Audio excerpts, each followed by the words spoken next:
kahapon yata yun, no, isang gabi, nag-share ako ng screenshot sa GC natin. Tapos yun nga, yung parang tungkol kay Shuhei Yoshida, isa sa mga legends, taste maker ng Sony. Nagkaroon siya ng interview at sinabi niya na finire siya ni Jim Ryan. Hindi na ako mag-deep dive doon, Bonbon, sa pinaka-topic nun. Pero ang gusto ko lang kunin na opinion mo is, do you think nakakatulong ba yung mga ganong revelation para malaman natin bilang mga gamers, mga consumer, kung ano talaga yung nangyayari sa corporation? Or do you think parang magkakaroon lang ng hindi magandang reception bilang professional ka tapos parang ito throw under the bus mo yung dati mong boss?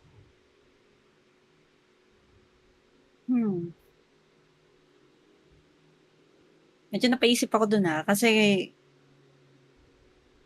feeling ko okay lang din naman yung naging revelation kasi hindi naman na siya low-key empleyado yung tinanggal. Kumbaga, I think icon na rin siya sa gaming industry. So yung pag-fire sa kanya, it says a lot dun sa trajectory ng PlayStation, di ba? Tapos siya yung, parang nakita ko yan sa news siya yung parang isa sa mga nagli-lead ng yung sariling game ng PlayStation. First party. Tama ba? Mga Mga first party games. Siya kadalasan yung nag-greenlit siya yung mga games under his belt, yung kung ano yung kung paano kung ano yung nag-create sa identity ng PlayStation, parang ganun. Hindi ko sinasabi na perfect yung tao kasi meron din siyang mga stumble. Isa sa stumble niya is yung wala siyang foresight sa Demon Souls. Kasi nung time na nirelease yun, parang sabi niya, ang hirap na ito. Parang hindi siya marketable, ganyan-ganyan. Not knowing na putang ina magke-create ng subgenre or genre yung Get Good. Tapos, di ba, alam naman natin kung gaano nakasikat yung From Software ngayon. So, imagine kung nagkaroon siya ng foresight tapos in-acquire niya yung From Software, parang ganyan. So, totally different. But then again, dun sa nabanggit mo, totoo, yun nga yun, yung contribution niya sa Sony, I think isa siya sa mga reason kung bakit successful yung PlayStation. But then again, yun nga, sa tanong ko sa'yo, do you think, kasi ako bilang consumer, bilang part ng PlayStation community, gusto ko yun. Gusto ko malaman yun. Siguro yung mga ibang tao din. But then again, kaya ako natanong yun, Bonbon, kasi parang meron ako napanood before na video sa TikTok na kapag may interview ka, kung galing ka sa previous company tapos may ina-applyan ka na bagong company, never mo dapat i-badmouth yung previous mo na company, lalo kapag tinanong na, bakit ka nag-resign, bakit ka umalis dyan sa previous company mo. Wag mo daw iba-badmouth yung pinanggalingan mo or kung ano man yung mga bad experiences mo dun sa previous company mo kasi it will reflect on you kung paano ka mag-ooperate sa new company mo kung let's say i-hire kita. Ikaw ba anong take mo sa ganung klaseng ano? Kasi feeling ko meron ding konting may konting discussion about it kung gaano ka dapat ka open lalo na nasa ganung klaseng level ka ng position tapos ito throw under the bus mo yung tao na let's say higher up sa'yo. But then again, hindi ko din na-defend si Jim Ryan kasi I think isa siya sa mga reason rin kung bakit super palpak yung PlayStation ngayon. But ikaw, anong take mo dun? Feeling ko kasi yung ganyang mindset, applicable lang siya sa mga rank and file, mga empleyado. Pero kung sa ka na, higher position, executive, managerial, I think pwede kang mag-criticize ng previous work experience mo. Hindi naman bad-mouthing yun kung objectively mo papanindigan. Pero syempre, pag nagsalita ka ng ganun, kailangan back up ka ng resume mo or ng portfolio ng experience na I think yung finire si Yoshida ba? Pangalan niya? Shuhei May Yoshida. ganun siya. Kaya may lakas siya ng loob na i-leak kung ano man yung nangyari sa kanya. Kasi may experience na siya Kaya yung sinasabi mo na ano, kasi kahit naman ako pag nag-apply ako ng ibang work, di ko naman din sinasabi yung bad experiences.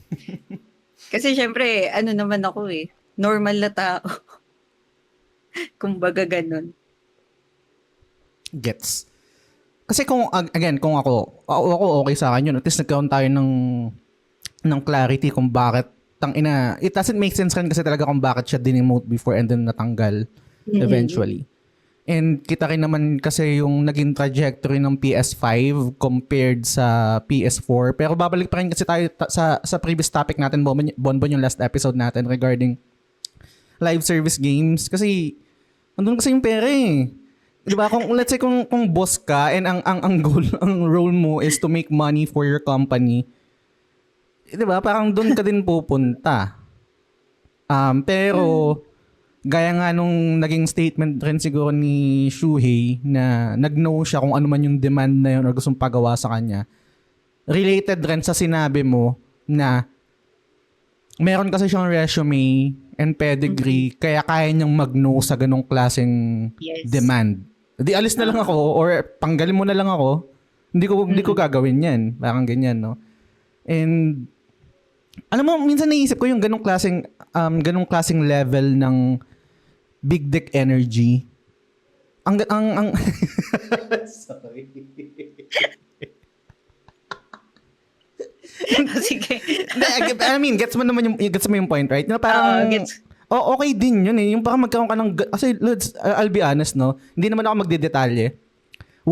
Minsan ang hirap din maging ganon sa company lalo't wala ka pang let's say resume or napatunayan. Parang minsan darating pa rin yung mga scenario wherein yes man ka sa boss mo eh. Yes boss, ganyan. Or ewan ko, depende. Ikaw, hindi ko alam kung paano ka mag-operate. Meron ka ikaw ba sa sarili mong personal na trabaho or sa role mo, nakakaano ka na ba? Meron ka ng bayag? Or ano ba yung version ng bayag sa inyo? Meron ka na ba? Sorry. Bobelya. Bobelya. Meron ka na bang bobelya enough cup size to to say no or to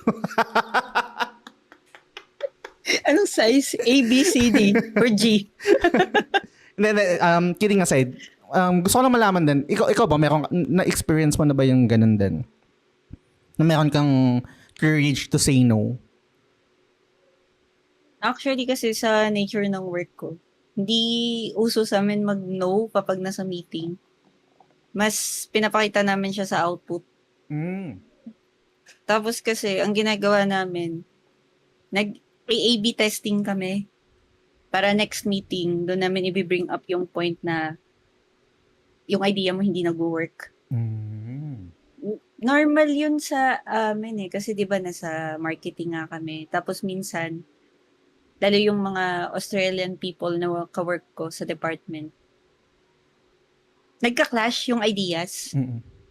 Kahit yung sa manager ko, kay Rob, nagka-clash sila lagi. Tapos ang ginagawa namin, instead na patagalin yung meeting, nagpo-provide na lang kami ng outputs para gawin yung gusto nung head ng department namin. Tsaka yung tingin namin na okay. And then, magla-launch kami ng A/B testing. Siguro, yun yung pinaka-way kapag nasa creative ka. Kasi unless i-prove mo na hindi talaga nag-work yung idea nila, hindi sila maniniwala eh. Tama. Oo nga, tama. I mean, tama ka. Isang natutunan ko rin kasi sa mentor ko regarding dyan, kapag mag-no ka, kailangan meron ka na kagad recommendation. Okay, nag-no ka, hindi magandang idea yan. Hindi ka kunwari sa meeting or sa kung anumang klaseng setting na merong pinapagawa sa'yo or may pinapresent na idea sa'yo. Tapos sa tingin mo, let's say, super 100% sa tingin mo, hindi okay yung idea. Bago ka mag-no, kailangan meron ka nang i-recommend. Kasi ibabalik din sa'yo yun, okay, get, sabihin sa'yo ng boss mo, okay, no. What do you recommend? Ano maka-recommend mo na replacement na itong gagawin natin? Kapag wala ka nabigay na recommendation, walang weight yung no mo. Wala nga. Diba? Parang i-disregard lang din yun. Pero, anyway, Itong episode na to, bring your own topic. Ang tagal namin din nakapag-podcast ni Bonbon. Masyadong busy si ate mo eh. Anong balita sa'yo? Ang haba na ng buhok mo nung huling episode natin. May eksik pa yan. Sakto lang. Madami akong ganap. Kasi di ba nung March, nag-Taiwan kami. Tapos nag-hike din ako. Tapos kasi nung nakaraan, alam ko nag-chat pa ako sa GC nun eh. Nag-camping kami nung katapusan ng March. Siyempre, lasing ako. Tapos madilim yung campsite. Wala ako salamin na suot. Tapos alam mo yung gusto mong mag-CR ng madaling araw. Nag-CR ako walang salamin. Hindi ko nakita yung ugat ng puno. Dapa ako eh. Alam mo yung dulas na plakdang-plakda yung petan mo. Kinabukasan, sakit ng balakang ko eh. Nagpasa pa. Ako kaya 2 weeks yata ako na mahinga. Basta buong Holy Week, nasa bahay lang ako na mahinga muna ako. Since nung huli nating usap, and yung, hindi ko maalala kung last year pa ba yun, yung parang nagkaroon ka ng first climb na nakuwento mo. Nakailang climb ka na since then? Parang dami na yata. 6? Ang dami. Ano yan, lahat joiners? 7? Ano yan, lahat joiners ka or meron ding lakad na kayo yung nagsaset? Joiners lang. Mas makakamura kasi ako pag ganun. Kasi syempre, wala na akong iintindihin. Magbabayad na lang ako, tapos sasakay, papakidnap sa puting van, aakyat, uuwi. Tapos okay naman yung experiences ko so far. Hindi ko. Sige, go. Sakit ako. Go. Ang secret lang doon, wag mong pansinin yung mga kasama mo sa van. Yun pa lang yung tatanong ko eh. Kasi sa experience mo hindi ko pa kasi siya na-experience first hand. Lahat ng lakad ko, ng climb ko, kami yung ang tawag dito, nagpaplano. So, diyan sa ganyang klaseng setup, I think parang yan na talaga yung yung nauso no, na klaseng setup. Kahit naman before, kung narin mag-aanawangin or kung ano man, parang joiners yung style or kung ano mang lugar na pupuntahan. Ang gusto kong malaman is, syempre, same kayo ng lugar, right? Same kayo ng van, same kayo ng transpo, same kayo ng campsite, same kayo ng Pagdating ba doon, kanya-kanya na? Or hindi naman, kasi may coordinator na kasama sa van eh. So, siya yung parang leader ng mga bibe. Tapos, hindi naman kasi required makipag-usap. Although, etong huling hike ko nung weekend, tinatry akong kausapin ng mga kasabay ko sa van. Tapos, nginingitian ko lang sila. Ewan ko, mas masaya kasi kausap yung mga local na tour guide. Yung mga taga doon talaga mismo sa lugar. Kasi yung mga kasabay mo na taga Maynila. Mag-isa ka lang ba? Mag-isa ka lang na pag nakiki-joiners? Or may kasama ka din? Nung Feb, may kasama ako, yung dalawa kong kaibigan. Nag-Mount Ulap kami. Kasi Tapos itong mga iniisip ko kasi kapag mag-isa ka lang, sinong nagpipicture sa'yo? Sinong nagbi-video sa'yo dun sa mga minsan ini-story mo? Yung tour guide. kasama ba sa binayaran sa kanila yon? Hindi naman, pero kasi, di ba sa pag umaakit ka, merong lead tsaka mga sweeper. Ang ginagawa ko, Lods, nagsisweeper ako pag paakyat. Kasi ayoko nang may kasabay sa trail. Ayoko nang mga may ingay na magbabarkada tapos kasabay ko naglalakad. Kaya sinasabayan ko yung sweeper na tour guide. So, dalawa lang kami madalas sa naiiwan. Tapos doon ako nagsiselfie, nagpipicture, nagbi-video. Tapos, nagpapapicture na lang din ako sa kanila. Gets. Yun lang yung technique doon. Gets, kasi relatable kasi wala naman kaming ganyan pero ganyan din yung, hindi kami joiner, hindi ko na-experience yung ganyang klaseng setup pero kadalasan nasa dulo din ako tapos yung kaibigan ko yung sweeper. Gawa ng, syempre may meron tayong mga kaibigan na mga malalakas, right? Nasisira yung momentum nila kapag mabagal. Gusto nila yung, parang meron silang sariling pacing, right? And nahihiya din siguro sila ng, sir, ma'am, pa-advance po yung mga ganong yung pag-uunahan, paglalampasan mo sila sa trail. Pero nakakamiss din yung umakyat. Di ko sure kung kakayanin ko pa sa gawa ng Ba't ka Kaya mo natatawa? yan. Ba't ka natatawa? Gusto ko mag-share kasi fresh pa sa memory ko to eh. Mm. Kinuwento ko nga rin to sa kapatid ko kanina. Kasi yung hinay ko nung weekend, Tenglawan siya. Minor climb lang siya, pero yung trail class niya kasi 6/9. Okay. Hindi siya major hike, pero kasi yung trail niya like W. 1 oras sunod-sunod pa akyat. Ganon. Mm. Tapos 1 oras pa baba, 1 oras pa akyat. Tapos may kasabay kaming magjowa. Okay. Nag-away sila sa summit kasi si Kuya, first time niya mag-hike. Hindi naman siguro nila to mapapakinggan, pero chichismis ko na lang din. Wait lang. Sige lang. First time kasi nila ni Kuya mag-hike, tapos, pinulikat siya. Okay. Midway, tapos pinilit siya nung jowa niyang babae na, mag-summit nga kasi nandun na, ganyan-ganyan. Doon kasi sa summit ng Tenglawan, parang may kubo-kubo, tapos may mga nagtitinda doon ng mga local. Dahil natapos na ako mag-summit, nagpapahinga kami doon, 3 kami, yung 2 local, ako. Tapos si Kuya, medyo malayo lang siya sa amin. Nakahiga na siya doon sa lupa. Tapos nagre-reklamo na siya. Kawawa naman. Okay, sige. Oh, gago, kawawang-kawawa talaga. Tapos bigla niyo sinabi na masarap daw maging single. Alam mo, kaming 3, kasi yun parang si auntie tsaka yung batang babae. Napaganon kami sa kanya. Anyways, sobrang funny lang kasi kung may mga jowa kayong hindi prepared sa hike, huwag nyo na pilitin. Lala. Hindi kasi siya for everyone eh. I mean, Na talaga. Gets naman. May hirap, ewan ko. So, iniisip ko rin kung kasi ang tagal ko na rin hindi nagka-climb. Pero before naman, alam ko na kwento ko na rin naman sa'yo before, nung active pa kaming umakyat ng bundok, mga minor lang din naman. Medyo tank build na rin naman ako and nakakaya naman. Kumaga parang napapagod, ganyan, hinihingal. Pero nakaka-survive naman. Yung Pico de Loro, favorite na akyatin ko na bundok, na akyat namin yung monolith nun eh. Pero, syempre, iba na ngayon. Kumaga parang nagkaedad na, di ba? Parang, di ko alam eh. Pero, nakakamiss din. Matagal ko na kinakanta sa TGS yun. Parang wala naman kasi nag-go. Kaya, Naaya kita, ayaw naman. natakot ako eh. Baka, ewan ko. Let's see kung anong mangyari.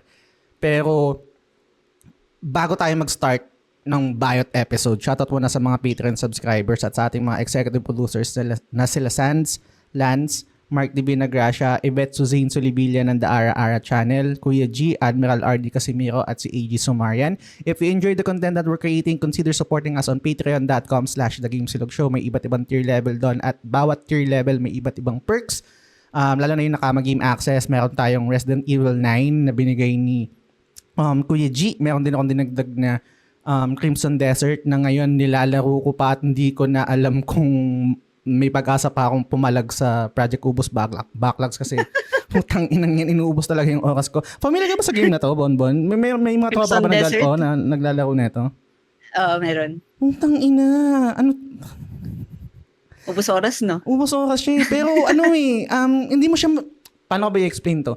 Alam mong ubos yung oras mo, tapos ang dami kasing gagawin dun sa game, pero nag-enjoy ako eh. So parang hindi ko siya mabitawan. And yun, I think yung conundrum ko din dito sa Project Ubus Backlogs na okay, competition siya at least, 'di ba? Pero ayoko namang maging dahilan yung PUB para hindi ko ma-enjoy yung mga games na gusto kong laruin, 'di ba? Lalo na yung mga bagong games, tanginang 'yan. Pero yun nga lang talagang ubos oras siya. So yun yung nilalaro ko ngayon, yung Crimson Desert. Pero chani lang din kasi nahihirapan ako ngayon. Yung Crimson Desert parang at least for me sa experience ko, hindi siya parang short sessions.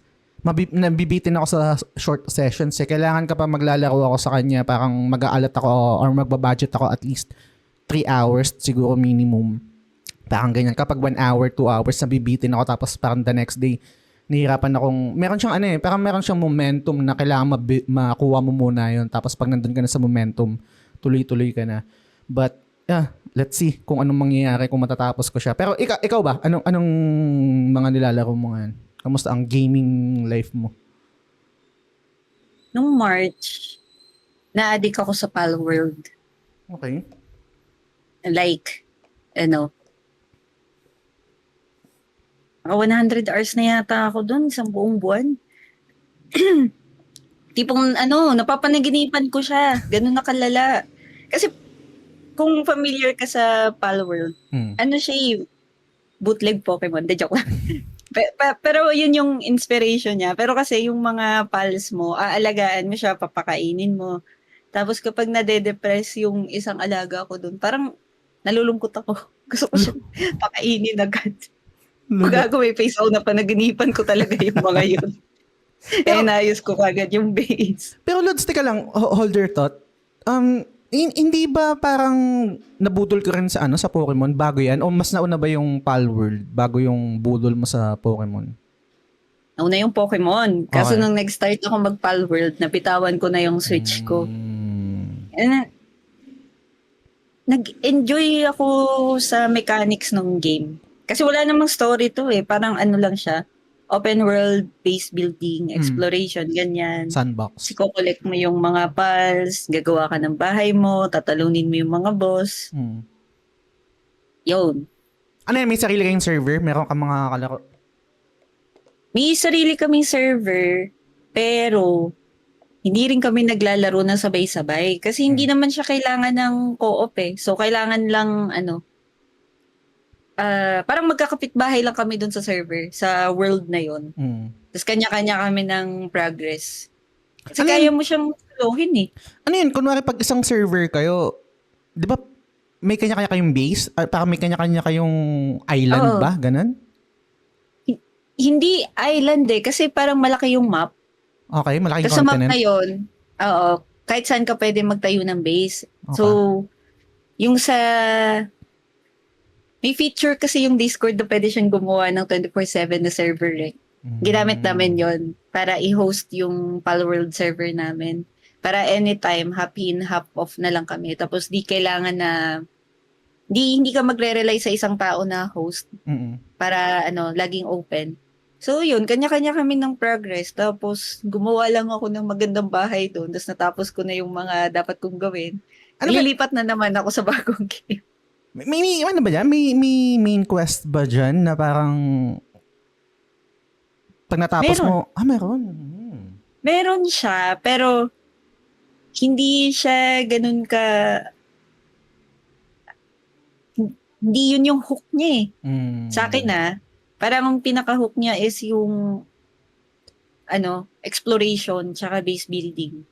Yung thought na i-collect mo yung mga pals, magbibuild ka ng ganito para matalo mo sila, ma-explore mo yung mga islands. Kaso kasi, nagkatamaran kami ngayon kasi nag-announce itong Pocket Pair na may major update sila this year, yung update 1.0. Tapos babaguhin nila yung ibang mga mechanics. Tumigil din kami kasi i-reset din namin yung server eh. Kaya nakakatamad na. Anong pamalit mo dyan? Meron ka na bang naisip na pang sunod dyan? Meron na. Yun yung topic ko mamaya. Sige. Mamaya mo na banggitin yan. Pero bago ako mag-proceed sa topic ko, gusto ko lang din itanong sa'yo to at para recorded. May bala ka pa bang balikan yung Baldur's Gate 3 tsaka yung Omori? Kasi lalaruin ko siya at mas maganda sana kung meron akong kasabay para gawin din natin ng episode kung sakali. Pero wala pa akong naisip na time. Wala pa akong naisip na Pero nasa 30 ko kasi siya na committed na backlogs. Alam ko di mo pa natapos yung Baldur's Gate, di ba? Acto lang ako dun. Acto lang. Tapos hindi pa act 3. Tapos yung Omori hindi mo pa rin natapos, right? So, may bala ka ba? Balikan yun sa tingin mo? Tapos sabay natin laruin sa tingin mo? Ba't parang dinadamay mo ako sa Project Ubus backlog niyo? Ginusto mo yan eh. Parang, alam mo ba, okay. ang reason kung bakit ko kasi, kaya kailangan ko ng kasabay, at least, kasi alam mo yung feeling kasi na Lods, kunwari yung Chained Echoes, indie game siya na JRPG, natapos ko siya yung bago nung start ng month. wala akong makausap. Tapos puta na dumating na sa punto na nag-post na ako sa Facebook, sino ba nakalaro nito, willing makipagkwentuhan sa akin sa podcast. Umabot na ako ng Reddit, naghanap na ako, ano bang, hindi ako gumamit ng Reddit, puta, hindi ko alam saan ako magpo-post. Parang naghanap na lang ako ng, nag-post ako sa isang subreddit, tapos parang automatic remove yata siya, gawa ng not following rules, parang ganyan. Hindi ko kasi alam, putang inang yan. Pero yun yung isang reason kung bakit naghahanap din ako ng kasabay, para at least, pag natapos may kakwentuhan, ganyan. Yun kasi yung parang pinaka nahihirapan ako, Lods, kapag may natatapos ako ng game, gusto kong dumaldal, gusto kong mag-share ng thoughts, gusto kong magkakwentuhan, tapos, ang hirap kapag yung old game na siya, kadalasan hindi na matandaan. Kunwari si Dre, hindi niya na matandaan kasi matagal niya nang nalaro. Ganyan. Tapos wala na rin makausap. Parang even nag-post na ako or kahit sa Reddit pa, ganyan wala. So, kaya ka lang tinatanong kung saan may bala kang laruin para may kasabay ako. Sa Baldur's Gate, ang pwede mong kakwentuhan dyan, si Ate Cass tsaka si Dar. Kasi, Matik na yan. Tsaka si Tito Tidge. Oo, inadik nila yan eh. Ako kasi, ayoko mag-commit kasi medyo gusto kong ituloy-tuloy yung twice a month nag-hike. Monthly. Kahit naman sa relationship, di ko nag-commit, di ba? So, gets naman din yung... Hoy! Gago! Tayo na mo, wala akong commitment issues ha. Okay, sige, go. Sinasabi ko lang, tsaka medyo, kasi, masaya pa ako sa mga nilalaro ko ngayon. Tingnan ko, yung Omori, yung Baldur's Gate hindi kasi malaki Negative. rin yung commitment niya eh. Yung Omori ba? Yung Di ba Omori- naumpisa mo na yun? Tama ba? Naumpisa mo na yun eh. Patapos na ako ng unang act or chapter 1. Feeling ko ulitin mo din yun eh. So, True. baka di mo na matandaan yung ano. But, anyway, yun lang din. Or kung sakali, baka may mga nakikinig, baka gusto nyo akong sabayan sa Omori. Sa Baldur's Gate 3, yun. Si Tito Tidge, si Ate Cass, tapos si Dar most likely Si Dar, kasama ko sa episode. Pero matagal pa din naman yung kasi time commitment din yun. Iniisip ko pa kung ano yung medyo maluwag na buwan kung saan ko siya lalaruin. Then kung kasi most likely after ko baka pag natapos ko ng Crimson Desert baka mag-palette cleanser ako kasi hindi ko pwedeng pagsunurin yung Crimson Desert tapos magba-Baldur's Gate 3 ako. Oo. Super hassle nun. Pero speaking of commitment or ayaw makipag-commit, alam mo ba yung recent controversy kay Saikuno? The minors. Oo, Grooming. tsaka hindi lang yun. Actually, part yun, pero marami pa. Familiar ka ba doon? Sa Nakita ko. Okay, sige. Just in case yung mga nakikinig sa atin, employed at hindi familiar sa mga nangyayari. So, eto, bigyan ko kayo bigyan ko kayo ng rundown nung nangyari. So, si Saikuno, content creator siya. I think sumikat siya kasagsagan nung pandemic gawa nung Among Us. So, mga tropa nila, Lily, nila Pokemon siguro or kung sino-sino pa. But eto, sabi ni ChatGPT, in April 2026, streamer Saikuno entered an indefinite hiatus following a major controversy involving allegations of serial cheating, emotional manipulation, and deceptive behavior. Ito yung mga key events of the controversy, no? Ilatag ko lang muna.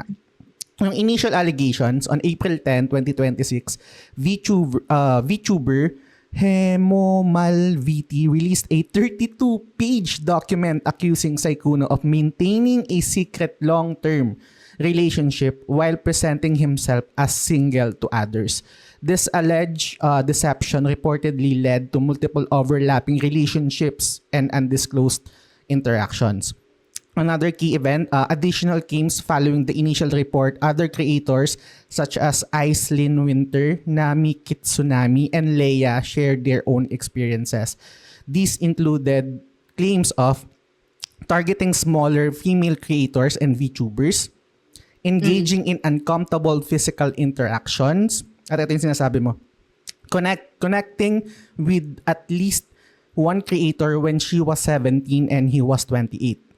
Ito pa yung another key event, persona deconstruction. Critics and former associates claimed his quote-unquote shy, wholesome online persona was deliberate act to farm parasocial relationships and donations. And then syempre, lastly, streamer reactions, close associates like Valkyrie, Philippines, and Pokemon publicly addressed the situation with both ultimately choosing to distance themselves from him. Bago ko iba to yung pinaka-topic ko and question, ano muna yung thoughts mo or insights mo or reaction mo regarding dito sa controversy na to? Isay Kuno? Mm. Actually, di niya naman, never ako naging fan niyan kahit dati nung nadadaanan ko yung content niya. Tapos kasi, di ko ba alam, parang normal sa mga nagdi-discord na lalaki yung ganyan. Hindi, pero actually, isa yun sa mga questions ko sa'yo, Bonbon, kasi ako bilang semi-user lang din naman ng Discord, hindi naman madalas tambay sa Discord. Ang alam ko lang is yung yung mala corpse husband na meta, yung parang malaki yung boses, mga ganun. Pero ito yung style niya kasi siya yung parang soft boy Deku na na persona, soft boy. So hindi ko alam na may success rate din pala yung gantong klaseng meta. Meron, may mga na-attract sa ganyan. Tsaka, hindi ko alam, feeling ko kasi kapag nasa environment ka talaga na, pero sa bagay, baka kasi problema niya na rin yun bilang tao eh. Na i-exploit yung fans niya. Pero may girlfriend siya eh. Tapos yung nabasa kong recent statement. Sila pa rin ng girlfriend niya. O tinanggap pa rin siya ng girlfriend niya? Tapos in line with that, boss, ito medyo Proudly Philippines. Sinearch ko lang yung name. May wanted ng FBI if naalala mo yung meme before nung Alan Calvo. Okay. Alam mo yun? Parang Si Jan, si Yatko. Wanted siya ng FBI for allegedly grooming tsaka child pornography ng Discord server niya. Nagtatago daw to sa Laguna eh, sabi. Holy shit. Di mo ba nakita tong balitan Hindi to? Hindi pa. Dinilit niya na yung Discord niya tsaka yung YouTube niya. Pero yun, sila yung behind dun sa Alan Calvo na meme before. Tapos ang scheme niya naman, yung mga name-member niya ng mga minors sa Discord, yun yung parang minamanipulate niya. Pero itong si Saikuno, alam ko hindi ka fan, so baka hindi ka rin familiar, no? Pero base lang dun sa information na alam mo, do you think act niya lang yun? Or, kasi ilatag ko muna yung sa akin, feeling ko kasi baka ganun talaga siya. Tapos, nakahanap lang siya ng success, kaya nagtuloy-tuloy? Or do you think deception talaga na ganun siya yung cringe. Yung soft boy na tangina, meron kasi ito yung yung meron ako nabasa na screenshot yung may XP bar is slow ba yun? Ganun. Parang meron siyang kausap. Parang pinapresent niya yung sarili niya na walang alam sa dating, ganyan, o hindi siya never siya nakaramdam na desired siya or palagi undesired siya, ganyan. Yung kanino niya binebenta yung sarili niya. Do you think deception yun na ginagawa niya yun to attract certain type of girls? Or ganun talaga siya? Tingin mo? Medyo nakakasuka siya. Anyways, yun? Sad boy. Yung ganun. Feeling ko deception yun eh. Regardless, ayoko i-justify yung actions niya kasi adult na siya. Ilang taon na yun? Kaedad ko lang yata yun. Or 29, 28, I don't know. Baka mas matanda pa sa atin eh. Pero to put such deliberate acts tapos ang kakausapin mo mga way below your age, something is wrong with that. Sakit pero hindi kasi, wait lang ha. Ang sa akin lang naman to ha, opinion ko lang to. May reason kasi kung bakit yung mga lalaki hindi nila kaya makipag-usap sa mga babaeng kaedad nila. Either nai-intimidate sila, na-hurt yung ego nila, or di nila kayang makipagsabayan. Kaya tina-target nila yung mga bata na madaling ma-manipulate, madali lang mauto, ganyan. Kaya nga sa mga parents dyan, yung mga minor, yung mga anak na babae, please lang bantayan yung mag-Discord kahit yung mga lalaki. Kasi daming predator sa Discord. Totoo. Ugad yan eh. Pero, ang hirap magsalita kasi baka sabihin, dinidefend ko yung sarili ko, naririnig ko na yung boses ni Norvin tsaka ni Edgy Wib eh. Pero Oh, yung bakit? pero yung attraction doon sa sinasabi mo na let's say much older guy tapos trying to quote unquote pray sa mas nakakabata. Possible talaga 'yon. I think nangyayari talaga 'yon and totoo yung sinasabi mo na yun yung possible na reasons nila kung bakit mas pinipili nila yung bata kasi syempre merong yung power dynamics, right? Etc. Kung ano man yung reason nila na pasok doon sa sinasabi mo.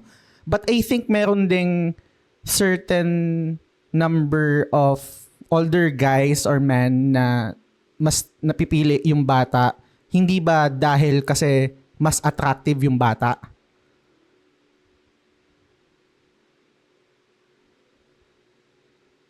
May gusto ko sabihin. May gusto ko sabihin pero gusto ko pigilan yung sarili ko. Sige, sabi mo na. Sabi mo na. Basta ka na nakikinig ko na si Edgy Wib. Ikaw na magsabi. Go lang. Yung ako, okay lang sa akin kung mag-joke-joke ng mahilig sa bata. Pero kung real life happenings, madami kasi siyang layers eh. Hindi naman ako against sa age gap. Lalo kapag both consenting adults na. Pero meron lang talaga akong judgment behind sasabihin ko na yung totoo ha. Medyo na-judge ko lang ng very light lalo kapag sobrang laki ng age gap. Kasi syempre, anong reason bakit hindi ka pa nag-settle down, hindi ka makakuha ng someone your age? Pero anyways, at the end, kanya-kanya namang preference eh. Kasi feeling ko nga, may mga older women naman na mas attractive, mas stable. Tsaka, kung gusto nila ng bata, di go. Palaki sila ng bata. Kasi, wait lang ha. Imagine ha, kung kunwari, let's say 35, tapos magjojowa ka na. Pinag-usapan natin. Hindi, ito mag-example ako ha. Go. Example lang naman, para mas clear yung point ko. Kunwari, 35 years old ka na, tapos ang girlfriend mo, 23 years old.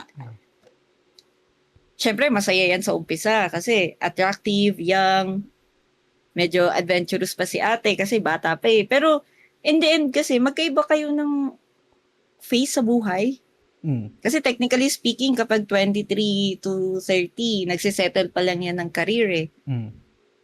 Not unless ikaw din wala ka pang career by 35, di pareho kayo. Pero gets mo, may mga ganun kasing dynamics na kailangan mong i-consider kung papasok ka sa ganun. Kasi yung maturity ng tao, nagde-depend din talaga siya sa kung nasang phase na siya ng buhay niya. Yung sinasabi nila na you look so mature for your age, I think linyahan niya ng mga groomer tsaka predator eh. Kasi walang ganun. It's either napilitan silang mag-mature dahil sa kahirapan or wala silang choice talaga. Tama naman, may point ka. Mag-agree ako doon. Pero doon sa hindi na to, I mean, medyo related pa rin. Nag-trending din to siguro mga several weeks ago yung broke boys don't deserve no pussy. Alam mo yan? Puta. Kasi isa sa mga nabasa ko lang to hindi sa akin tong parang take to may nabasa ko doon na okay, broke boys don't deserve no pussy. May point rin naman kasi kung meron akong anak, ayokong putang ina yung jojowain niya is yung broke. Pero meron silang sinasabi na definition ng broke doon. It doesn't mean naman na parang broke na wala lang pera, but yung kailangan yung merong pangarap sa buhay, yung merong yung porsigidong maging i-better yung sarili nila, yung buhay nila, right? It doesn't mean naman na wala kang pera, parang broke ka na, ganyan. Pero sa kabilang banda, naisip tuloy, nadudulas ako. Sige, sabihin ko lang, ako na lang, hindi ko na lang nabasa. Pero sa kabilang banda, hindi ba parang argument din doon sa broke boys don't deserve no pussy? Kung ganun, kung nakita natin yung mga edad nung nag-post na yon or yung nag-agree sa ganung linyahan, most likely broke talaga yon. Magiging successful sila at may pera na sila kapag nasa early 30s, mid 30s, late 30s na sila. So pag ganung stage, doon lang nila deserve ng pussy? Kasi I would assume kung nasa 20s, kung yung mga nag-agree sa ganung linya, nasa 20s na babae, wala talaga makukuwang lalaki na 20s na ano. Kadalasan broke talaga yan.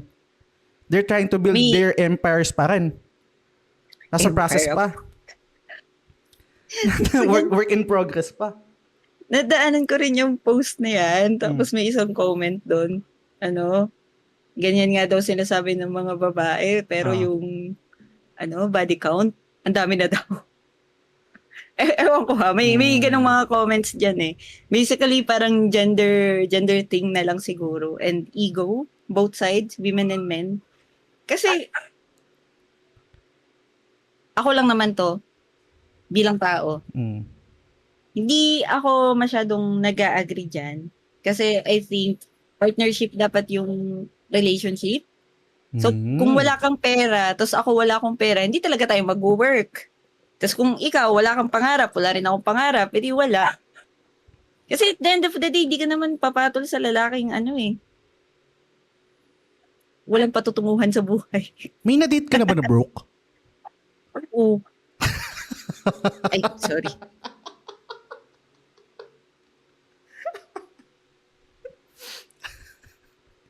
Sorry, pero kasi ego kasi ng lalaki, lalo pag nalaman nila na mas mataas yung sinasahod mo, mas okay yung lifestyle mo kaysa sa kanila.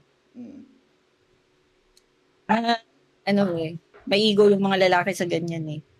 Kaya siguro nauso yung ganyang phrase.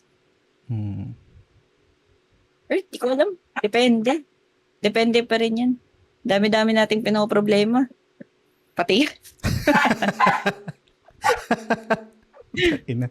Paano ko tayo transition sa topic ko? Kasi ang topic ko lang naman talaga sa Ibonbon is regarding dito kay Saikuno. Kaya ito yung naging jump off ko. Gusto kong malaman yung thoughts mo regarding parasocial relationships. In terms of, let's say, na-experience mo na ba ito? Nagkaroon ka naman ng isang parang content creator or celebrity na nagkaroon ka ng parasocial relationship with that certain individual? Actually, sinearch ko yung meaning ng parasocial relationship. So, sabi sa Google, one-sided, non-reciprocal bond where a person invests emotional energy, time, and interest into a public figure, celebrity, influencer, or fictional character who is unaware of their existence. So, counted dito yung mga fandom, Yes. no? Sa K-pop.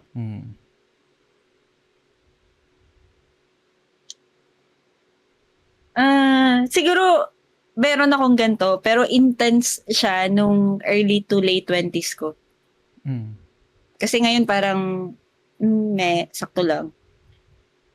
Kunwari si D.O. ng EXO. Mga K-pop? Oo, tsaka anime. Kasi naisip ko dito sa gantong klaseng setup. Na-experience ko rin naman siya. Kasi hindi naman sa K-pop but celebrity na host. Kasi fan ako ng isang podcast. Yung naging inspiration ko kung ba't ako nag-podcast, yung Good Times. I think mayroon akong parasocial na relationship. Hindi naman nila alam na nag-exist ako, though I think baka kilala nila ako at some point dahil panay yung lagi ako nag-tweet sa kanila kapag mayroon silang episode, ganyan. Ito kasi yung mga na-research ko rin base dito sa Google regarding parasocial relationship. Ito yung mga key characteristics. The illusion of intimacy. Because you see a creator, let's say like Saikuno, in your bedroom, hear their personal stories and interact with them in real-time chat, your brain begins to feel like you are quote-unquote friends. Even though the interaction is mostly one way. Meron din dito yung emotional investment. Fans may feel genuine joy when the creator succeeds or deep betrayal when they are involved in a controversy similar to how one would feel about a real-life friend. Another is the friendship gap. While the fan knows intimate details about the creator's life, the creator only sees the fan as a username or a statistic in a viewer count. I think kasi ito rin yung reason kung bakit, I would assume you can correct me and yung mga nakikinig sa atin, ito rin yung reason kung bakit naging successful tong tao na to na mag-prey upon doon sa fan base niya at nagawa niya yung mga bagay na ganon. So, iniisip ko kasi kung ano kung capable ako sa ganon. Hindi capable na parang si Saikuno, capable na parang kung sakaling may magte-take advantage sa akin, kunwari meron akong pina-follow or parang ina-admire na content creator, kapag dahil super ina-admire ko sila, may mga bagay akong gagawin na one-sided for them, or eto nga yung mga nabigay ko na key characteristics. Hindi ko alam kung ano Hindi ko alam, Lods, kung hindi ko na na-research yung topic na to pagdating sa, let's say, psychology ng tao.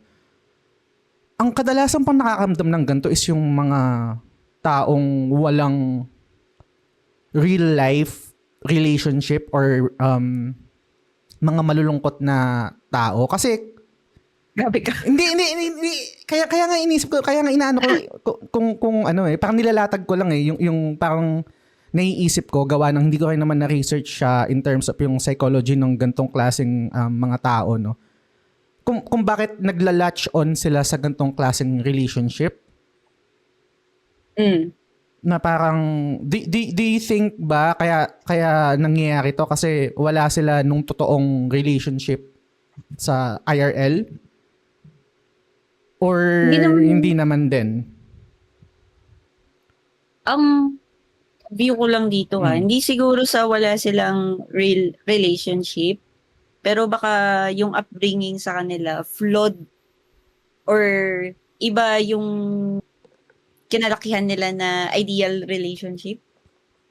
Parang di nag-make sense yun alam mo yung kapag lumaki ka sa environment na hindi masyadong pinapakita paano talaga nag-work yung dynamics and social relationship. Tapos kapag nakita mo siya sa ibang tao, kunwari sa books, sa fiction, sa dramas, ganyan, dun mo matututunan na ganun pala dapat, ganito, ganyan. So, in part, idolize mo yung mga tao na yun. Kasi yun na yung magiging parang Standard? Standard or Normalcy parang ganun.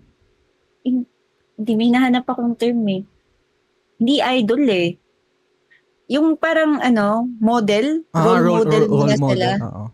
Kaya parang iba yung bonding mo sa kanila. Pero I think yung gantong category, magfo-fall siya dun sa mga may intense na pagpa-fan. Yung talagang bawat galaw ng idol nila, pina-follow nila. Yung ganon. Ang weird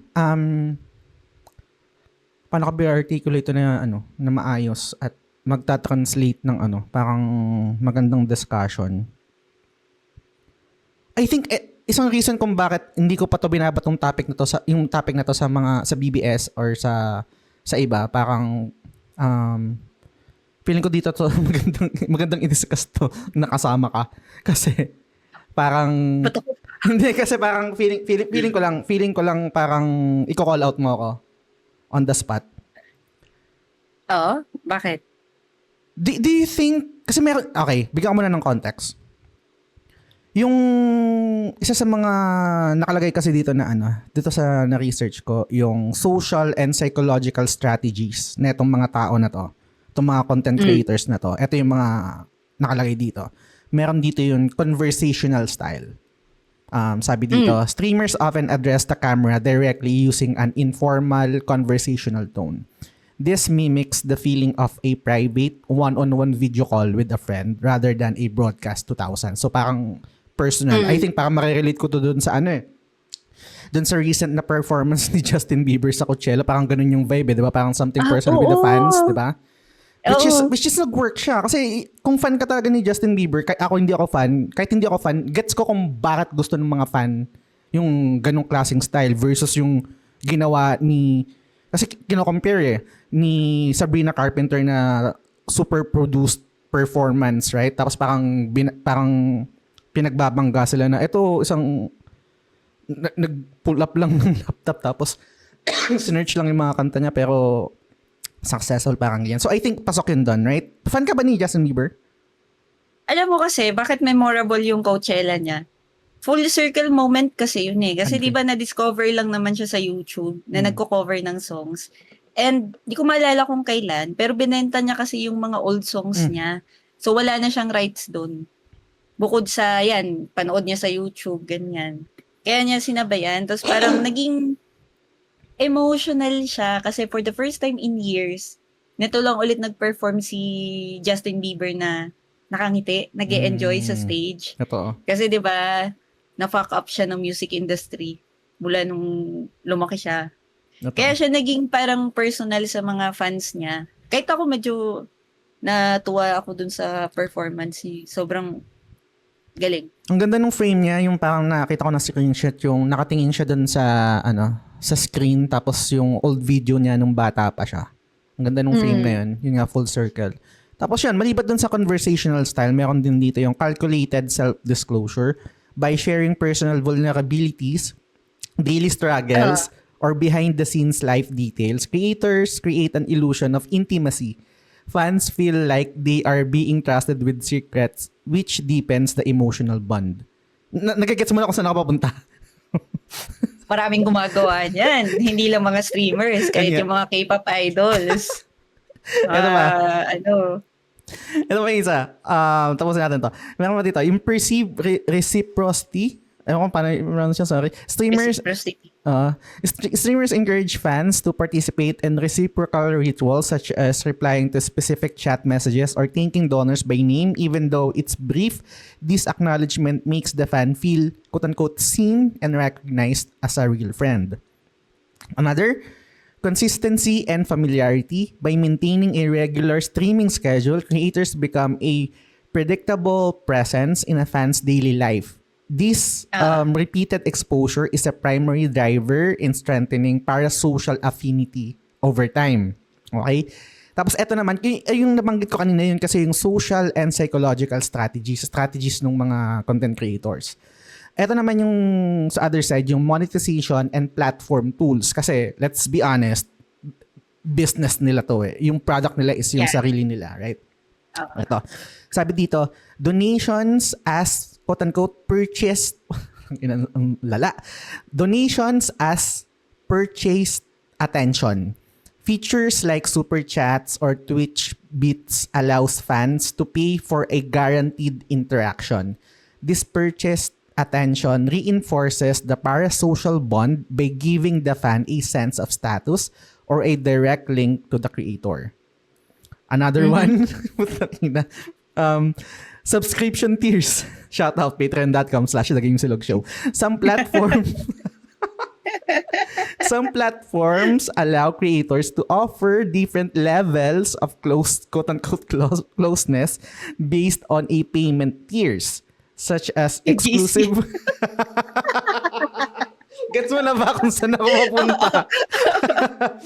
Such as exclusive Discord access or GC, Facebook GC, or special badges that make a fan stand out in a chat. Lastly, community building. Creators often use collective names for their fans, example, the Comfy Beats or etc., to create a sense of belonging. This makes the fan feel like they are part of an exclusive group centered around the creator. Bago ako magtanong, ano mo yung mga, baka may thoughts ka dun sa mga nabanggit ko? Sorry pala kung maririnig yung aso sa background Goods lang. Kasi may bisita kaming aso ngayon, si Toffee. Medyo nagtumatahol-tahol siya. Ano tawag niyan? Ang thoughts ko kasi, nasa age na tayo ng modern capitalism kung saan ang products na natin ay mga sarili natin. So, kailangan natin siyang ilako at by giving false, di man siguro false kasi may iba naman na genuine like TGS.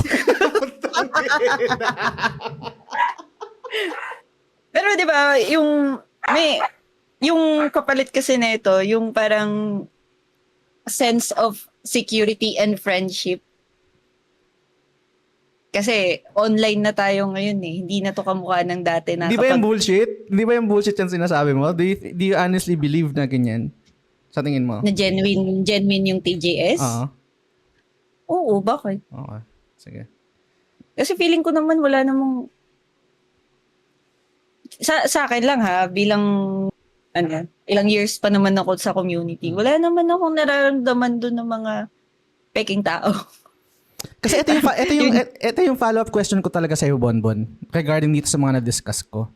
Kasi Oo. dito sa mga nabigay ko na example, kadalasan is, yun nga, yung gaya ng sabi natin, yung sarili nila yung produkto nila.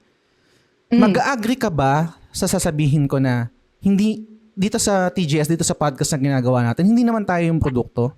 Ang produkto is yung content na nagagawa natin. Kasi parang tingin ko wala naman para social sa atin eh. Hmm. Kasi naniniwala ako na kung mawala ako dito sa TGS, kunwari si Norvin, kung sino, o ikaw, o si Dre, mag-host nito, mag-work pa rin tong TGS eh.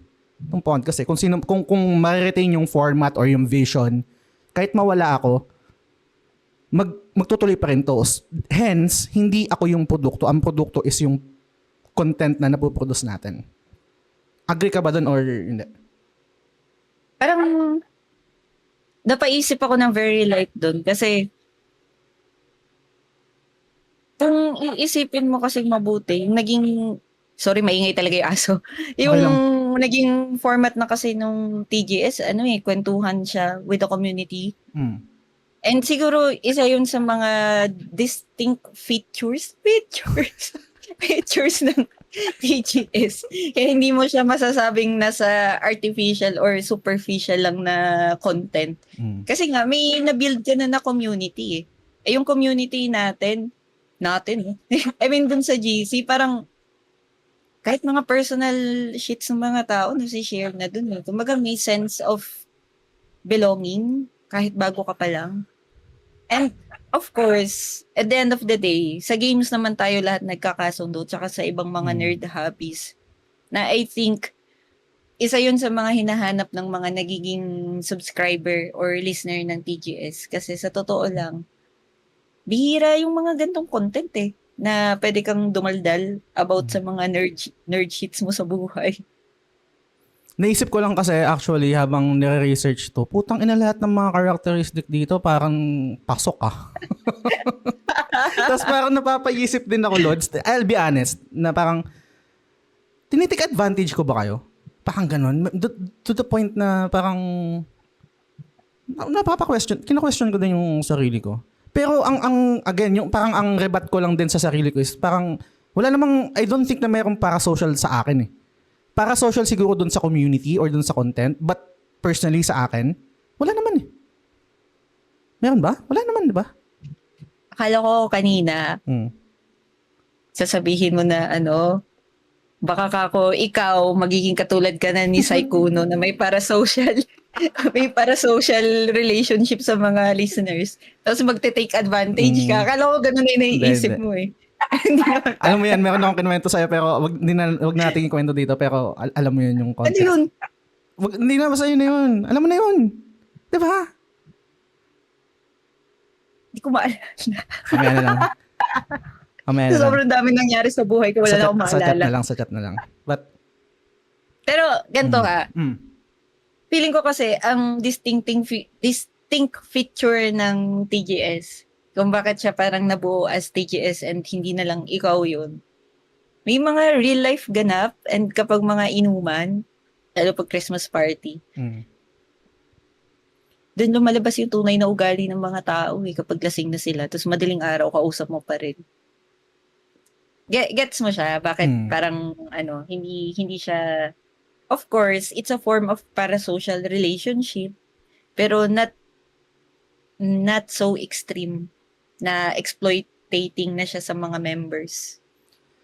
hindi ko alam kung sasagutin mo to. Hindi ko rin alam kung ano yung sagot mo dito. Meron ka bang ganito? Para social relationship sa listener? As a listener? Sa listener. Nung Natin? nung naging co-host ka ng TGS. Wala. Okay. Kasi parang feeling ko, dumadaldal lang ako dito Tapos kung magre-react sila, edi, okay. Kasi diba sinabi ko naman nung pinakauna pa, medyo opinionated akong tao. Tapos kung di kayo mag-agree sa akin, okay lang din naman. Kumbaga, hindi naman ako makikipag-away. Mm. Mas ako, yung may parasocial relationship sa mga idols. Tsaka feeling ko nga, magpo-fall under din dito yung mga game characters na ina-idolize natin. Sige nga, expound. Kasi, Expound. Paano? fictional characters yung mga yun eh. Hindi naman sila nag-i-exist in reality. Alam mo, may point ka. Naririnig ko na si Edgy Weeb tsaka si Norvin. Yung isasagot na, yung mga i-react nila dito. Pero currently, feeling ko meron akong parasocial relationship kay Coco sa Witch Hat Atelier. Witch Hat Atelier? Oo. Kasi Ano parang, ba yung ganda, no? kasi parang super gusto ko yung gantong trope yung mag-uumpisa ng mahina, yung parang outsider na part of the elite group. Mala Naruto, right? Yung ganong klaseng trope. So parang, I'm rooting for her. Yung ganong vibe. Yung isa sa mga weakness ko sa anime na ganong klaseng writing.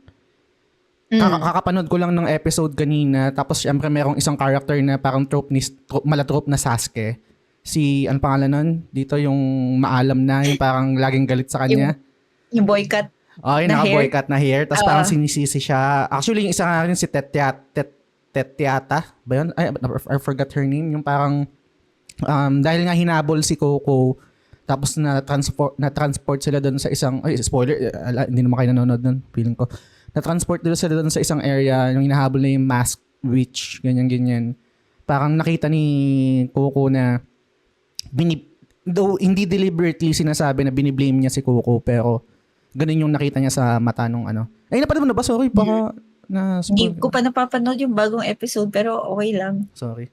Pero yun, I mean, napaisip din ako sa'yo, no? Kasi parang feeling ko tama ka na makakategorize din yung mga ganong klaseng relationship sa mga fictional characters, lalo na pag super invested tayo dun sa storyline nila. Yes.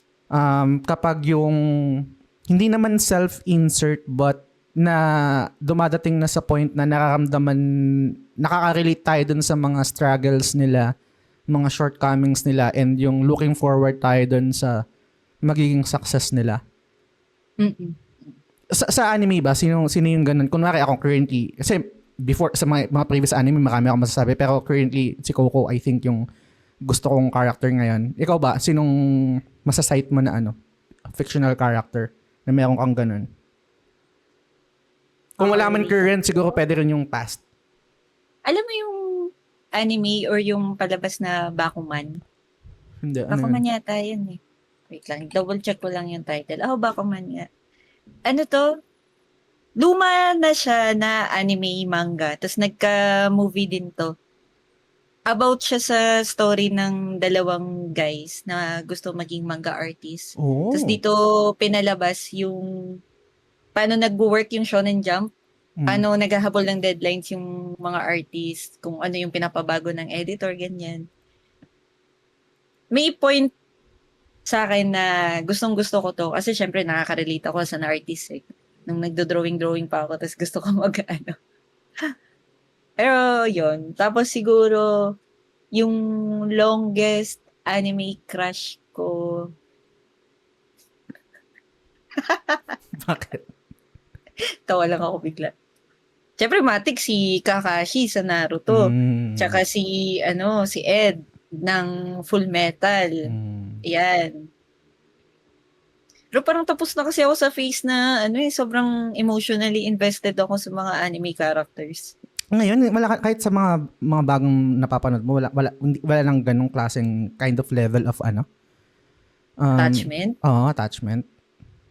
Wala na eh. Parang part ba to ng pagtanda? Hindi na kasi yung tanda ko ni. Putang ina, ba't naman ako may nakaramdaman pa rin ako? Hindi ko alam, pero hindi na siya kasing intense compared nung teenager ako na talagang dinodrawing ko tapos lahat ng merchandise ni Kakashi gusto kong bilhin, mga ganun. Yung tipong fan na ini-imagine niyang papakasalan niya yung mga 2D characters. Hindi ka na-base ako dati eh. Doon naman Feeling ko, sexist na naman to na remarks. Parang feeling ko kasi hindi ako ganun. Hindi ako mabot sa yung, parang dinidream ko na maging kami. But more on self-insert. Hindi ko alam kung okay. hindi ko alam kung majority ng anime watcher or manga reader is babae yung experience ng ganun. Pero I would say na meron din naman siguro kung lalaki na, kasi di ba meron nga yung mga degen na na super sa yung mga ganun. Hindi ko pa degenerate. Hindi kasi yung sa Witch Hat Atelier, mag-tangent lang ako ng mabilis. Lods, gustong-gusto ko siya. Super nag-enjoy ako sa kanya to the point na hindi ko to usual na nararamdaman kasi hindi talaga ako manga reader, parang tinatamad ako magbasa ng manga, mas gusto ko yung nakahiga na lang, gagalaw na lang yung may animation na. Pero after watching yung first two episodes ng Witch Hat Atelier, talagang naganap ako ng mabibilan ng manga. Nagkataon nga lang talaga na putang na kung hindi out of stock yung box set ng Witch Hat Atelier sa fully book, binili ko na kasi gusto kong parang magkano ba yun? Parang nasa 3 plus yata o 4 plus yung box set ng Ayoko Maganda manga nito. Ano na? Maganda yung manga nito. Oo nga, Dati Lods. pa, before pa siya naging anime, medyo matunog na yung Witch Hat Atelier kasi nga, yung art style niya sobrang unique, lalo sa manga. Detailed masyado. Tsaka speaking of yung art style, merong si Albert, part ko ng community ng TGS, parang nag-post dun sa post ko, ang isa pang notable dito sa artist na to or sa author na to, creative daw siya maggawa ng panel. Yung parang usual 'di ba kasi parang square lang na sa manga. Parang ito daw merong certain type of art or creativeness na ginagawa siya para i-maximize yung each panel ng manga. So na-curious din ako doon. Iba lang yung dating sa akin ng Witch Hat Atelier. Gawa siguro nung si Norvin yung nag-point out nito. Medyo 1:1 yung first episode ng Witch Hat tsaka ng Full Metal. Oo. Di ba? So Medyo. nakakatawa din. Pero I think yun lang yung topic ko. Bago tayo mag-transition sa topic mo, meron ka bang last thoughts dito? Sa parasocial relationship? Last thoughts? Mm. Feeling ko lang naman matagal na itong nag-i-exist ngayon na siguro pinangalanan. And I don't think masama naman siya kung may fina-follow or ina-idealize ka na mga fictional streamers, influencers. As long as wala kang aapakang tao. Charing. Hindi yung nasa boundaries ka pa rin. Tama. Kasi yung iba, lalo sa K-pop glaring to doon. Nagiging sasaing ba tawag doon? Yung stalker na. Yung hindi na nire-respect yung private life ng mga idols kapag nakikita nila. Huwag kayong humantong sa ganun, masama yun. Tsaka ihiwalay nyo lang lagi yung fiction sa reality. Yun na. Tsaka dagdagan ko yung sayo. Feeling ko siguro, okay lang naman yun, I think. Wag lang too much. Kasi, yung dating na magiging distractive na sa'yo. Napanood mo ba yung movie na na Fangirl? Yung bida ang pangalan na ito? Yung shota ngayon Carlo Aquino? Yung shota ngayon ni Carlo Aquino. Ang pangalan nito puta. Si Charlie Dixon tapos si Paolo Abilino, 'di ba, Fangirl. Kasi kapag nandun ka sa parasocial na relationship, I think vulnerable ka na ma-take advantage ng ng pina-follow mo. So siguro maging vigilant or maging in touch sa reality na may boundaries. Kasi, parang I think, hindi ko, ang hirap sabihin niya, Lods, kasi ayokong magtunog na victim blaming, gaya ng mga nabiktima neto ni Seikuno. Kasi parang feeling ko may thin line na kapag sinabi ko to, parang magtutunog victim blaming But, I think, yun nga, I think okay lang talaga kung meron kayong pina-follow ng mga content creator or celebrities and it inspires you, diba? Parang it makes you happy, ganyan. Pero, wag sobra to the point na lalo kayo na kayang-kaya na kayong ma-take advantage ng content creator. Ang hirap kasi nun may ano yung power dynamic yun na talagang kaya kang ano eh, 'di ba? Um, Ano? ma-take advantage. Oo. Tsaka, yung mga streamers, lalo mga influencers, isipin nyo na lang mga actor and actresses lang din yan. They're Mm. doing it for a living. So, yun. Baka Totoo. makakachempo kayo ng katulad ni Psycho. Wag naman sana. Actually, may naalala ako Mm. na feeling ko baka makancel ako sa community. Mm. Kilala mo ba si Skasta Kay? Mm.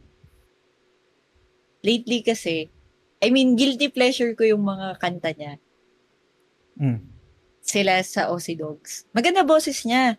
Mm. Yung raw na walang autotune. Mm. Pero basura siyang tao. Pwede ba yun? Hindi ka makaka-cancel kasi fan din ako niyan eh. Fan ako ni Flo G, fan ako ni Oo. Skasta. Pero kasi, Lods, ang gago kasi nila. Ang hilig nila pumatol sa mga... Lods, Anyways. dito papasok yung discussion natin even before yung mga sinaunang TGS pa yung separation ng art tsaka ng artist eh. Oo, artist. Tangina. pag nasabi ko nga to dun sa isa kong kausap sa Discord. Mm. Kasi nga pareho rin kaming medyo nasa mood ngayon makinig ng mga ganito. Mm. Sabi ko sa kanya, pag nakikinig ka talaga ng OPM, dapat ihiwalay mo yung mga issue nila dun sa gawa nila eh. Kasi ang dami talagang mga may issue. Bukod kay Skastakli, yung Four of Spades, meron na naman. Si Balakid, meron. Si Have Abby Lods, Loknay, may issue listener. din. Si Have Abby. Mm. Siguro nasa playlist mo ba yung Kali Tunes sa Spotify? Oh. Sorry pero di ko alam kung nasabi ko na to sa'yo before, pero nung college kasi ako, medyo acquired taste ko yung makinig sa mga flip-top. Kaya nakilala ko sila Balakid, sila Kalik, sila Abra. Ayun. Speaking of Tumigil flip-top, lang ako. Sunday manonood kami ni MC first time ng live. Wow. Date kayo? first time ko kasi manonood. First time namin actually ng live. Kasi for the longest time, diba, hindi pala parang. Fan talaga ako ng flip-top. Natigil lang nung ano. Kasi may iba't ibang era, diba, ng flip-top. Tapos ngayon, nagiging active na ulit ako. So, gusto kong ma-experience ng live kasi iba daw yung live compared sa record. Nakanood ka na ba? Na-experience mo na ng live? Isang beses. Oh. Isang beses pa. Di ko maalala pero college pa ako nun eh. Sa B-side pa? Acquired taste nga siya nung college ako kasi may mga tropa ko na ganun.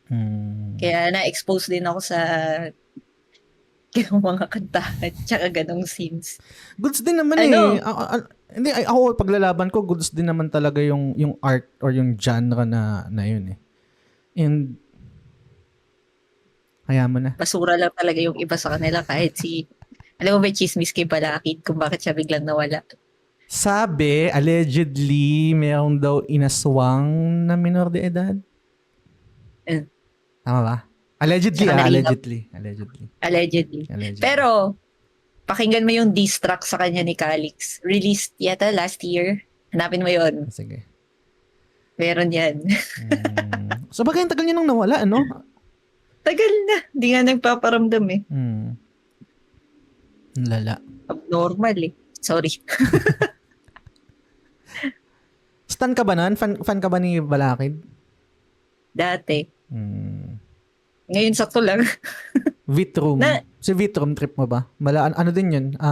Parang same energy ni Balakid na parang may pinaglalaban, na Aktivista yun eh. Pati si Supafly. Di ba nga sumikat sila noong September 21 last year?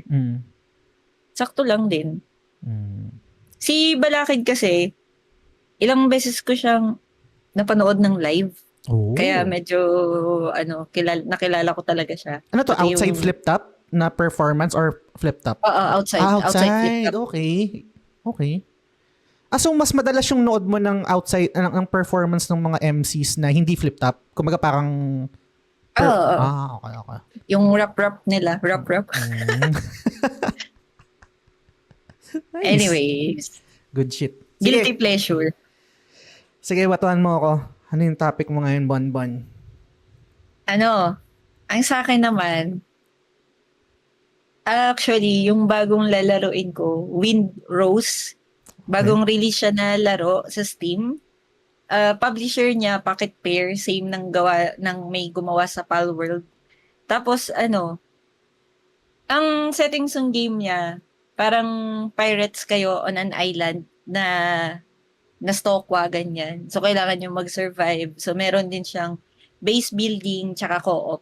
Okay. So, parang ganun din, open world.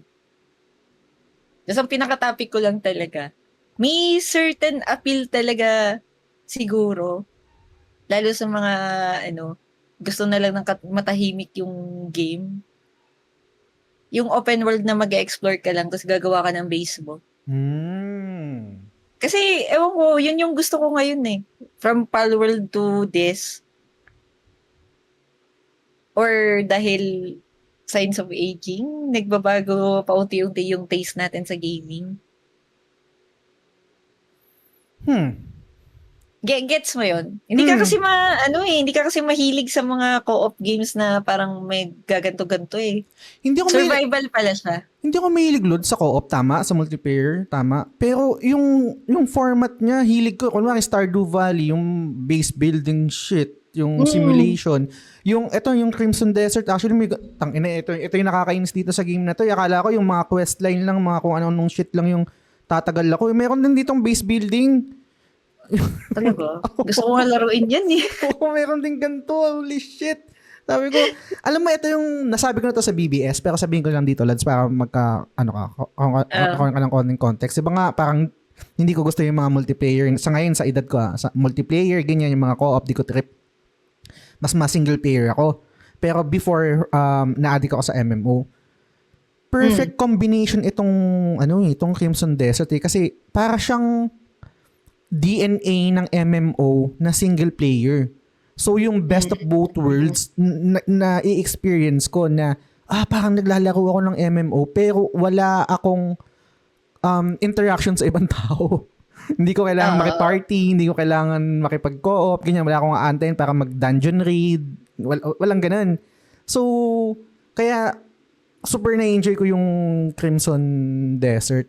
Pero yung dun sa topic mo, papaisip ako, no, anong meron sa ganito? Sa tingin mo ba kaya sa tingin mo ba kaya to nagki-click sa atin kasi yung feeling ng consistency ba yung word? Hindi. Pero for the record, hindi talaga ako ma-simulation games. Kasi hindi ko nilaro yung Stardew Valley eh. So, siguro... Hindi kasi yung Stardew Valley, di ba inamin mo dati, hindi mo lang kasi trip yung graphics eh. Oo. Pero ito kasi 3D, tapos considering na indie yung developer niya, tapos pinablish lang nung Pocket Pair, sobrang optimized nung game kumpara sa MH Wilds kahit nung day 1. Naglalaro ka, naumpisa mo na ba? Kagabi. Ano ba to, Tapos libre? lalaroin ko siya after neto. Libre ba to? 800 lang siya sa Steam. Ang mura niya, tapos sobrang dami mong gagawin. Kasi laki rin ng map, so mag-e-explore ka, kukuha ka ng resources, gagawa ka ng bahay mo.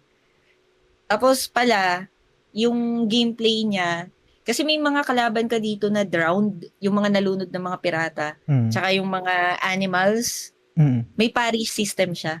So kapag na-perfect block mo, mag-generate ka ng shield, hindi ka ma-hurt. Nice. So, alam mo yung indie game for 800 pesos, ganito na yung content na malalaro mo. Medyo natuwa ako. Pero iniisip ko pa rin yung dun sa Anong appeal? Oo. Siguro tanong ko na lang muna sa'yo. Do you think lalaruin mo ba tong game kung wala kang kalaro na community mo? Oo. Lalaruin mo pa rin? Okay. So, mali ako. Hindi. Akala ko kasi, kaya ako natanong yun, baka feeling ko kasi, more than the game itself, yung hook sa'yo is yung meron ka ng kalaro. Tawag niyan? Parang same format din siya ng No Man's Sky. Na last year, kinadigan ko rin siya ng isang buwan. Well, parang same DNA din yun eh, yung No Man's Sky, di ba? Exploration, base building. Alam mo yung parang may sarili ka lang mundo dun sa game, tapos free to do whatever you want. Kasi may quest line, pero hindi naman siya strict na yun yung kailangan mong sundin. Eto, Hindi ko alam kung pareho kayo, pero naalala ko lang yung sinabi ni Dar before kung bakit na-addict siya sa Animal Crossing at yung paggagawa-gawa doon ng kung ano-anong shit. Kasi na i-scratch niya yung itch ng pagde-design. Hindi ba ganun yung, baka ganun din yung sa'yo? Mata-translate sa game. Not necessarily design, interior design, but yung base building itself. Siguro kasi gusto kong magpagawa ng bahay. Yun ba yun? Hindi ko alam eh. Actually, hindi ko rin alam. Iniisip ko nga eh. Kasi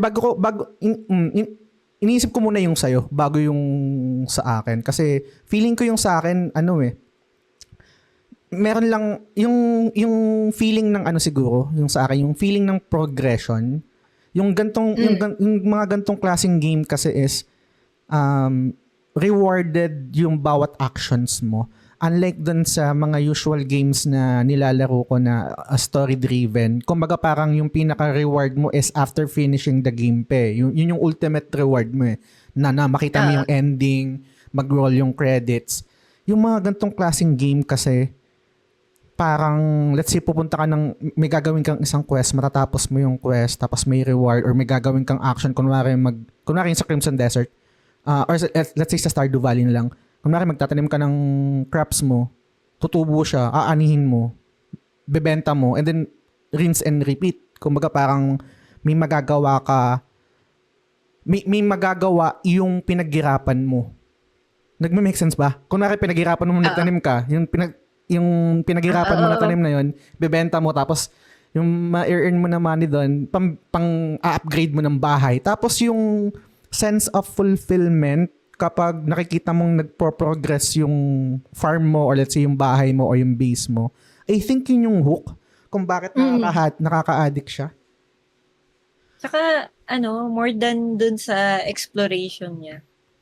Parang, sa akin na-hook ako na may system in place na parang, step by step gagawin ko. Kukuha ako ng woods, gagawa ako ng bahay, pupunta ulit ako ng forest, maghahunt ako ng mga boars, gagawa ulit ako ng ganito. Alam mo yung ganun na parang may lifestyle ka inside the game. Oh, tsaka yung systematic type of gameplay.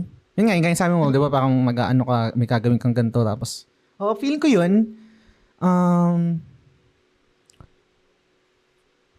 Pero I would say rin na depende rin siguro sa tao kung ano yung yung parang magiging hook ng gantong klaseng game. I think may iba't ibang reasons tayo kung bakit tayo na-activate or na-hook sa gantong klaseng game. Kasi ako personally, hindi ko naman siya hindi ko siya go-to game. Parang yung first choice ko, at least sa akin, I'm not sure yung sa'yo. Kunwari sa akin, more on single player games. Pero yung Stardew Valley, hindi ko siya ina-uninstall. Pag anytime gusto kong babalikan ko yon. Kasi yun yung doon ko nakukuha yung feeling ng, ang hirap i-articulate. Let's say, try ko. Alam mo yung feeling na kunwari gusto mong manood ng Netflix, mag-scroll ka. Mga 10 minutes ka na nag-scroll, wala kang mapili, tapos babalik ka doon sa palabas na napanood mo na. Sense of familiarity na parang hindi ko kayang mag-spend ng 1 hour para sa isang pelikula na parang baka hindi ko magustuhan, so magre-resort ako doon sa pelikula na alam kong magugustuhan ko kahit napanood ko na before. Same logic din, I think. Hindi ko alam kung ganito ka. Kunwari, bagong restaurant, minsan nandun ako sa side na hindi ako magta-try ng putahe na or ulam na feeling ko hindi ko magugustuhan. Parang mas pipiliin ko yung ulam na sureball akong magugustuhan ko. Baka feeling ng ganun, yung parang sense of familiarity tsaka sense of sureness. Ano bang word doon? Yung Ano tawag yan? May nabasa ako niyan before. Sorry, kakatawag lang kita. Go lang. May nabasa ako niyan before na parang yung reason daw kung bakit yung mga tao, kasi kahit naman ako din, may moments din ako na gusto ko lang mag-rewatch yung mga napanood ko na. Kasi predictable na eh. Baga, less anxious ka na, di ka na mag-anticipate na may iba sa mga mangyayari. alam mo na yung gagawin mo. Parang less worry, stress-free. So, relaxing siya in a way kapag familiar na yung pupuntahan mo, lalaruin mo, papanoorin mo. Tama. Feeling ko baka ganun din to, yung mga ganitong klaseng game. Meron siyang ganung vibe sa atin. Pero hindi ko pa kasi nalala ko tong Windrose. Pinupromote ko lang siya dito. Ano, Kaya ano, ako gusto ko lang siya i-promote dito. Kaya ako tinapos. Ito bang Windrose, kung let's say Pi, kung i-divide natin yung gameplay, yung combat, yung base building, ilang percent yun doon sa Pi? Ano yung sa tingin mong mas lamang? Kasi ito yung isang challenge or opportunity sa gantong klaseng game kapag yung may lumalamang, minsan ang ano niya ang hirap niyang i-balance. Ano yung mas lamang dito sa game na to? Or equal ba sila? Combat, exploration, base building? Di sila equal kasi yung combat, although may parry system nga, medyo, ano pa siya? Wobbly? Wobbly ba yung term doon? Basta Junky? mahirap. Junky, oo, clunky pa. Gets naman kasi indie game, tapos kaka-release lang nung April 14 or 15. So bago labas lang talaga siya. Siguro sa exploration part kasi sobrang laki ng mapa. Tapos ang hirap maghanap ng resources. Okay. Yun lang. So, guys, kung makikinig kayo, pwede nyo siyang itry. 800 lang siya sa Steam. Meron ba sa PlayStation Pwede siya ng nito? solo. Parang wala. Is Sa Windrose PlayStation. on PS5? No, Windrose is not currently available on PS5. Diba? Okay, safe. Save pa po. Tsaka early access pala siya, Lods. The game is currently in early access and confirmed only for PC via Steam. Nice. Maganda siya. Medyo sulit na sulit. Siguro in the future, magkakaroon pa to ng balancing updates din. Kasi, medyo mahirap yung combat. Lagi kaming namamatay. Kahit ako kagabi, napatay ako ng dodo bird. Tinuka ako ng 2 beses. Namatay ako agad. Nabanggit mo kanina yung Palworld. Di ba same developer to? Pocket Pair lang yung nag-publish. Ang developer nito, Kraken something. Okay. So, indie studio siya. Gets. Kala ko parang sasabihin ko sana, ito yung produkto ng kinita nila sa sa Palworld. Kraken Express. Uy, may bagong ilalabas yung Pocket Pair, Bootleg Pokopia. Farming simulation na Palworld. Ba't po ako sila, bootleg? Wala ba sila? Wala ba sila? Char, magtututog. Ipokrito na ako ngayon kasi naka 100 hours na ako sa Palworld. To be fair, maganda naman yung mechanics niya na I think kung i-apply rin siya ng Pokemon, yung ganon, marami rin. Maganda daw yan. Sabi, I think si Sans na-addict din dyan nung mga unang years niyan. Ina-addict niya maganda. Na-enjoy ko siya as in. Yan nga yung sige, sorry, go. Hindi, yung mga gantong games kasi pag open world tas base building, parang may freedom ka to play however you want. So, wala kang susundin. Ikaw lang. Sarili mo lang. Kasi ang sasabihin ko sana yun dun sa previous episode namin ni Dre, sabi ko, nagustuhan ko yung hindi pa nilalabas yung Pokopia, yung parang yung trailer pa lang. Sabi ko parang interesting tong game na to. Gawa nung, let's say, yung mga Pokemon, kunwari si Squirtle, gagamitin mo yung Pokemon na yun para mag-water ng plants, parang ganun.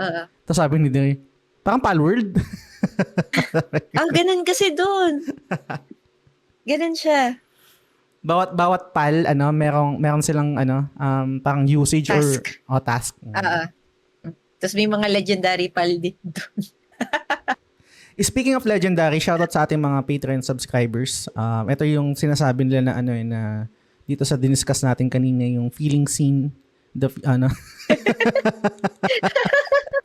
lang.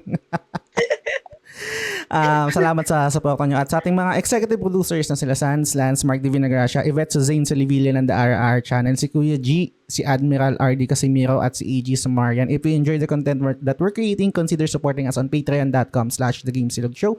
May iba't ibang tier level doon at may iba't ibang perks. Bago natin tapusin yung episode, Bonbon, meron ka bang last thoughts doon sa topic mo o gusto mo lang talagang i-highlight yung game na yun? Tinapik ko lang siya para i-promote kasi maganda yung game for an indie developer. Maganda siya. Sulit siya sa 800. Kasi nung nakaraan, nag-iisip ako kung Crimson Desert yung bibilhin ko. Magkano ba Crimson Desert sa Sa Steam? 3K plus. Puta mahal. Last check ko parang 3K eh. Ayun. So, ito na lang binili ko. Tama lang, parang matagal mong yung sa Crimson Desert. Pero maganda rin yung Crimson Desert. Pero I think mas may enjoy mo to base dun sa mga in-explain mo. Good decision na ito yung binili mo. Pero curious din ako malaman dun sa mga listeners natin, lalo na dun sa mga go-to game din yung mga ganito, mga ano ba tawag dito? Simulation or survival? Base building. Base building, no? Ano yung sa tingin yung characteristics nitong game kung bakit kayo na-addict sa gantong game or nahuhook sa gantong game? Same din ba dun sa mga nasabi namin? Kasi yun lang talaga yung naiisip ko dun eh. Pero yun, good shit. Tapos na natin yung episode natin, Bonbon, dahil ako ay may shift pa. Okay. Maraming salamat sa time nyo, guys. Bonbon, salamat sa time mo. Susunod ulit. Anything to promote? Shout out. Go ahead. Promote. Sa Wala Comiket, naman akong promote. Wala ka ba sa Comiket? Nakita ko merong ganap sa Comiket. Nung January pa kami nag-Comiket. Hindi pa kami ulit nagsa-sign up kasi medyo busy rin si Tan sa work. So, yun. Tapos ako busy ako sa side quest sa buhay. Wow, sarap. Yun, na-highlight ko na rin naman kanina, pero guys, panoorin nyo yung Witch Hat Atelier. Gets ko, baka iniipon nyo pa lang yung episode bago nyo i-binge, pero ewan ko. Na-enjoy ko ngayon, Lods, yung parang every week meron ako nilook forward na bagong episode. Meron din siyang ibang effect eh. Gets ko rin naman yung satisfaction na isang upuan mapapanood mo lahat ng episode available. Pero ngayon medyo nag-work sa akin yung every week meron ako nilook forward. Dalawa silang nilook forward ko every week, yung Witch Hat Atelier tsaka yung Daemon. Yes. Pareho tayo. Nakapanood ko Mamaya pa lang ako magka-catch up eh. Ganda niya. But yun, di ba author ng Full si Metal? Hiromu Arakawa ng Full Metal Alchemist. Yes. Ganda, no? Ganda pa kayo. So, yun. Guys, again, salamat sa time nyo. Sa susunod na episode ulit. Bye! Bye!